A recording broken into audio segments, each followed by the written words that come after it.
Assalamualaikum warahmatullahi wabarakatuh. Waalaikumsalam warahmatullahi wabarakatuh. Hamdan salam.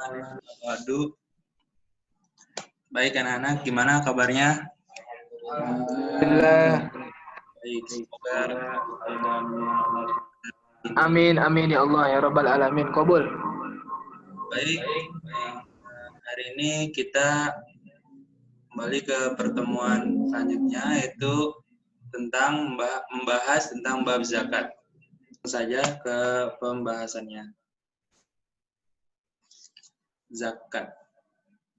Pengertian zakat. Menurut bahasa, kata zakat artinya tumbuh, berkembang, dan suci.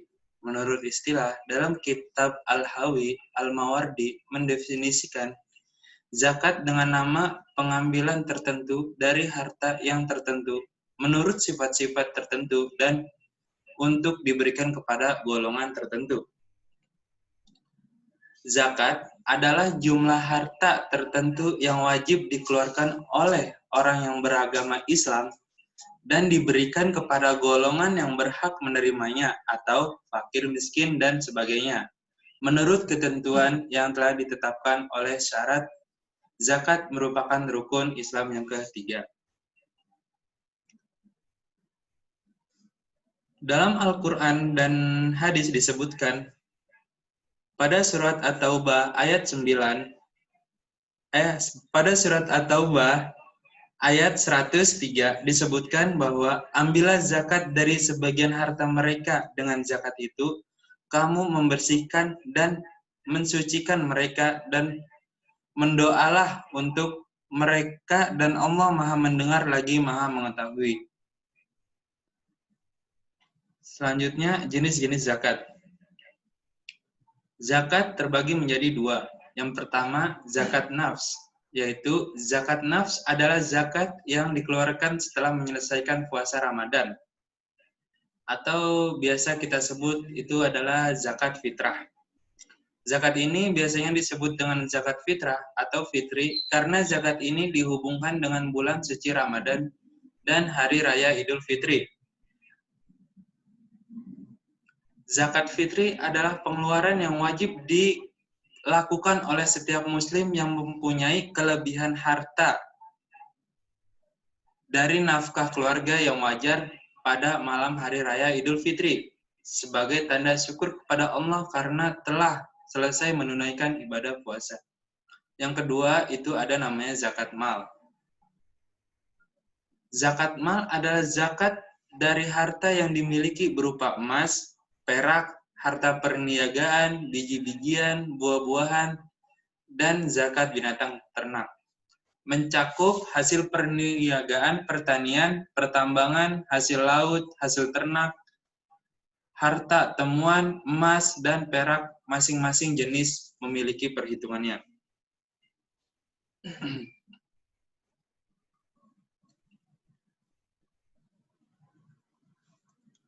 Lalu selanjutnya hukum zakat. Zakat merupakan salah satu rukun Islam dan menjadi salah satu unsur pokok baik tegaknya syariat Islam. Zakat termasuk dalam kategori ibadah seperti sholat, haji, dan puasa yang telah diatur secara rinci berdasarkan Al-Quran dan As-Sunnah. Quran Surat At-Taubah ayat 71 menjelaskan bahwa dan orang-orang yang beriman, laki-laki dan perempuan, sebagian mereka adalah menjadi penolong bagi sebagian yang lain. Dan mereka menyuruh mengerjakan yang ma'ruf dan mencegah dari yang munkar, mendirikan sholat, menunaikan zakat, dan mereka taat pada Allah dan Rasul-Nya. Mereka itu akan diberi rahmat oleh Allah Ta'ala. Sesungguhnya Allah Maha Perkasa lagi Maha Bijaksana.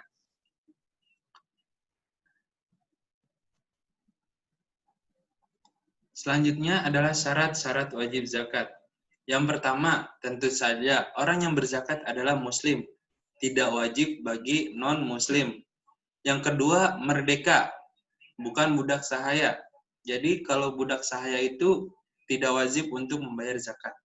Ketiga, memiliki harta yang mencapai nisabnya, tidak ada syarat balik dan sehat jiwa.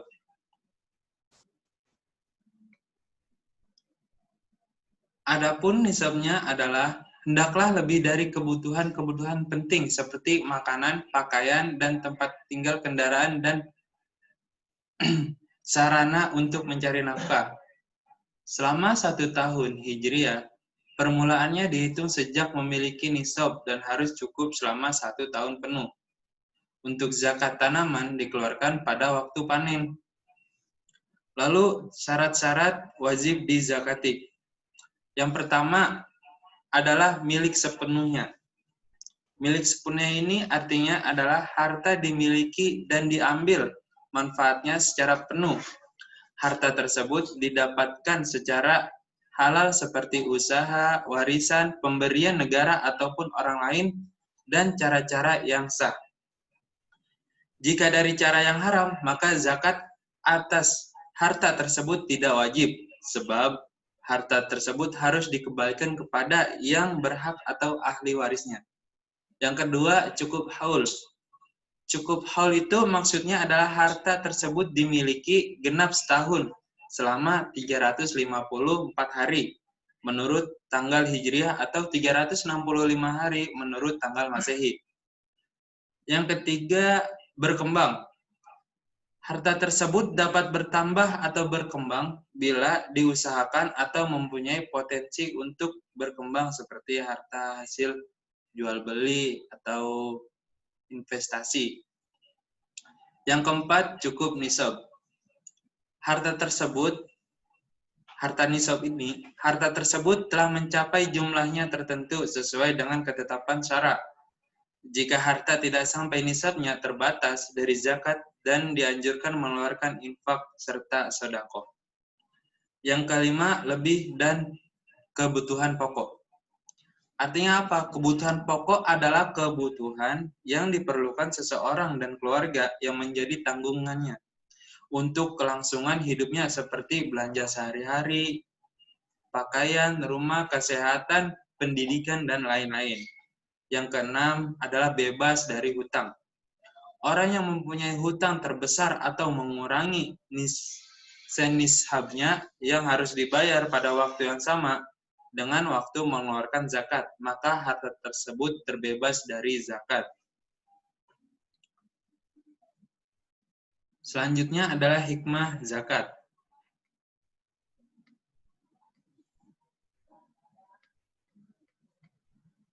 Hikmah zakat ini yang pertama adalah mensucikan diri dari sifat kikir. Yang kedua, mendidik, berinfak, dan memberi. Ketiga, berakhlak dengan akhlak Allah. Selanjutnya, meninvestasi syukur atas nikmat Allah, mengobati hati dari cinta dunia, mengembangkan kekayaan batin, mensucikan harta dari bercampurnya dengan hak orang lain. Tapi zakat ini tidak bisa mensucikan harta yang diperoleh dengan jalan haram. Artinya apabila kita mencari rezeki dari dari hasil haram, lalu kita mengeluarkan zakat, maka zakat tersebut tidak bisa mensucikan harta yang kita peroleh dari barang haram tersebut. Selanjutnya, mengembangkan dan memberkahkan harta. Membayar zakat itu berarti mensyukuri nikmat Allah.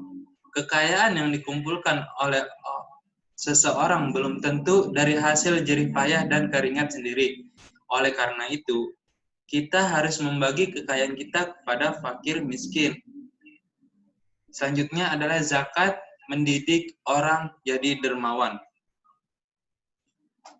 Dengan demikian, jika seseorang muslim telah memiliki harta dengan jumlah tertentu atau sudah tercapai nisabnya untuk mengeluarkan zakat, sesuai dengan ketentuan dan waktu tertentu atau haul, maka ta'ayal zakat merupakan kewajiban.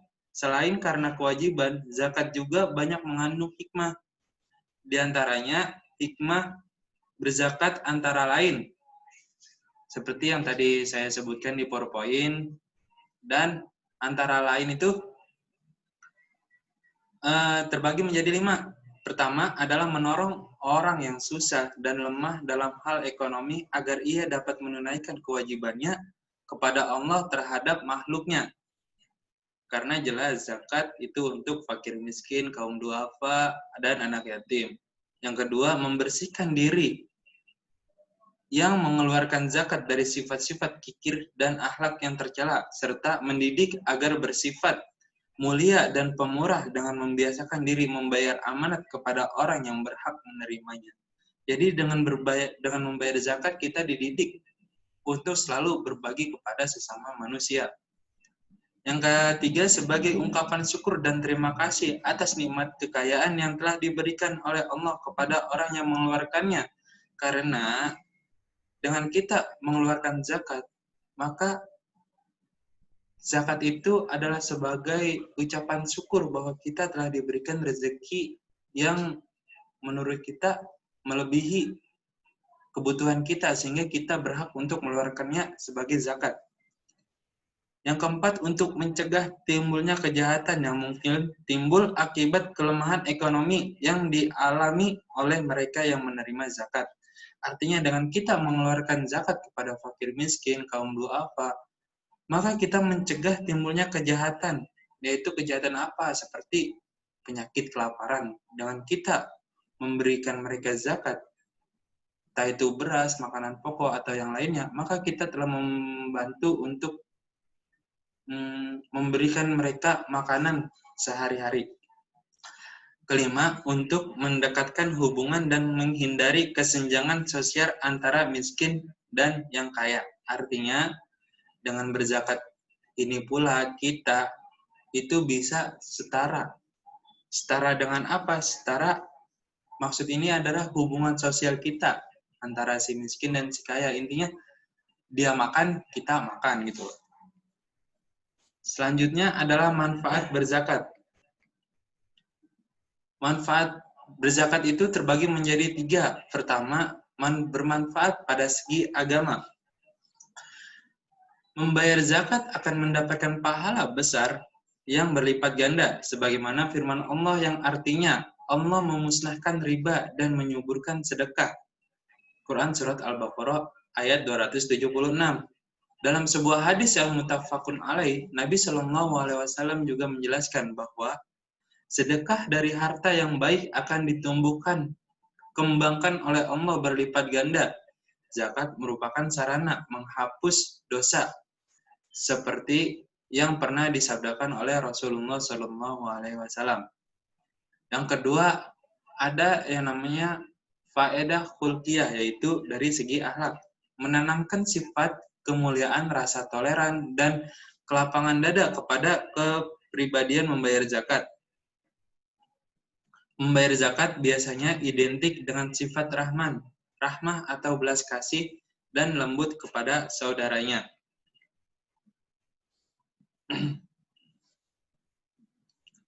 Nah, di segi akhlak ini pun dijelaskan bahwa menambah sifat kemuliaan, yaitu toleransi terhadap wajib pajak pribadi.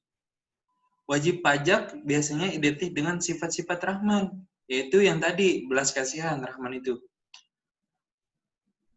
Artinya, ketika kita membayar zakat, maka kita mencerminkan itu adalah sifat kasih sayang kepada sesama yang membutuhkan. Lalu ada yang namanya muslimin akan melapangkan dada dan memperpanjang hidupnya untuk yakin dia akan menjadi orang yang dicintai dan dihormati sesuai tingkat pengorbanannya. Ketika kita membayar zakat kepada orang miskin, kaum duafa, pasti orang kaum duafa itu akan menghormati kita karena dia menganggap kita itu peduli terhadap kita. Lalu sini disebutkan faedah istimaiyah, yaitu segi sosial. Zakat bisa mengurangi kecemburuan sosial, dendam, rasa dongkol yang ada dalam dada fakir miskin. Artinya apa? Zakat merupakan sarana untuk membantu dalam memenuhi hajat hidup para fakir miskin yang merupakan kelompok mayoritas sebagian besar negara di dunia, memberikan dukungan kekuatan bagi kaum muslimin dan mengangkat eksistensi mereka. Ini bisa dilihat dalam kelompok penerima zakat. Salah satunya adalah mujahidin fisabilillah atau fakir miskin, kaum duafa, anak yatim. Selanjutnya adalah wajib dan haram zakat. Yang pertama ada yang namanya golongan yang berhak menerima zakat. Itu yang pertama fakir miskin. Apa itu fakir dan miskin? Fakir miskin adalah orang yang tidak mempunyai harta dan usaha, atau mempunyai harta atau usaha yang kurang dari 1/2 kebutuhannya. Dan tidak ada orang yang berkewajiban memberikannya belanja. Meski adalah orang yang mempunyai harta 1/2 kebutuhannya atau lebih, tetapi tidak mencukupi. Artinya orang fakir miskin yang tidak mempunyai harta atau usaha atau kurang 1/2-nya itu dia punya harta tapi sebatas gini loh, dia usaha tapi hasil usahanya itu hanya sebatas untuk makan dia nanti sore. Dia belum tahu besok pagi apakah dia bisa makan atau tidak. Nah, itu kemiskinan seperti itu. Yang kedua, amil zakat. Amil zakat adalah orang yang diangkat penguasa atau wakilnya untuk mengurus zakat. Tugasnya meliputi penghimpunan, pengelolaan, dan mendistribusikan zakat. Golongan ini tetap berhak menerima dana zakat meskipun seorang kaya. Tujuannya agar agama mereka terpelihara. Sebagian ulama mendapat bahwa bagian amil dari harta zakat adalah 1/8 dari total terhimpunnya. Lalu selanjutnya adalah mu'alaf. Mu'alaf itu apa? Mu'alaf itu adalah orang yang baru masuk Islam, yang pada saat itu imannya masih cenderung lemah, belum tangguh. Terus orang Islam yang berpengaruh pada kaumnya, apabila ia diberi zakat orang lain atau kaumnya akan masuk Islam.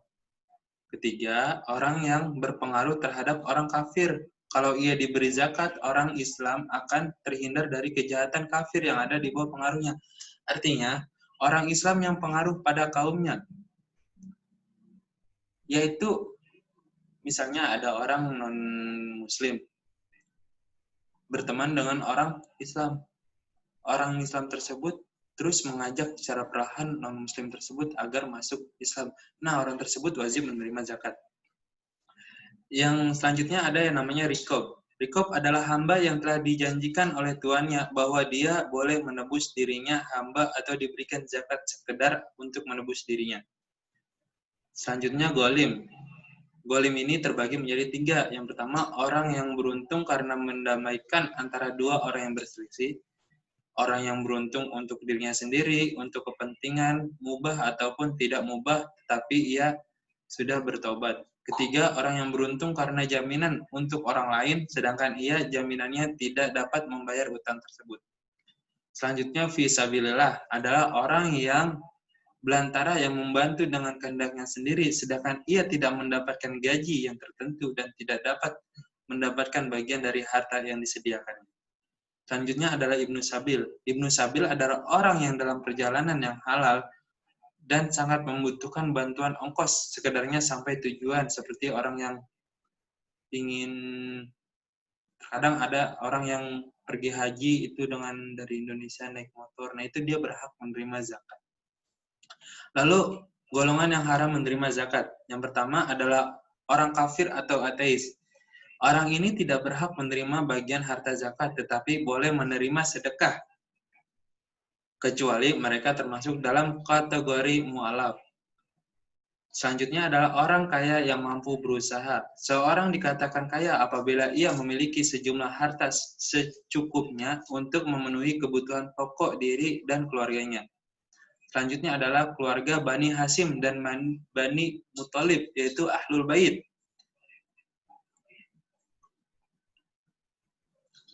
Hal ini berlaku apabila negara menjamin kebutuhan hidup mereka, tetapi apabila negara tidak menjaminnya, kedudukan mereka sama dengan anggota masyarakat yang lain, yaitu berhak menerima zakat.